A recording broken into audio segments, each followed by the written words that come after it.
السلام علیکم ورحمۃ اللہ وبرکاتہ۔ بسم اللہ الرحمن الرحیم۔ رسول اللہ صلی اللہ علیہ وسلم نے فرمایا کہ اللہ کے بندوں میں سے ایک بندے نے یوں کہا: یا رب لک الحمد کما ینبغی لجلال وجہک ولعظیم سلطانک۔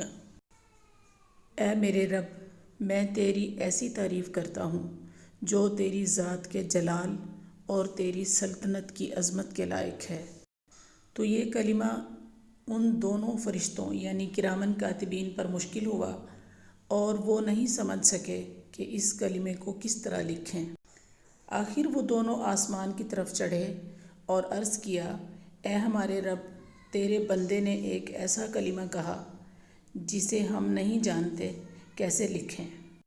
اللہ تعالیٰ نے فرمایا: میرے بندے نے کیا کہا؟ حالانکہ اس کے بندے نے جو کہا اسے وہ خوب جانتا ہے۔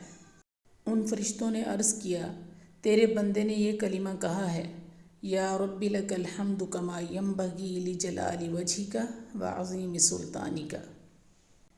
تب اللہ تعالیٰ نے فرمایا: اس کلمہ کو انہی لفظوں کے ساتھ نامہ اعمال میں اس طرح لکھ دو جس طرح میرے بندے نے کہا، یہاں تک کہ جب میرا بندہ مجھ سے ملے گا تو میں اس وقت اس کو اس کا بدلہ دوں گا۔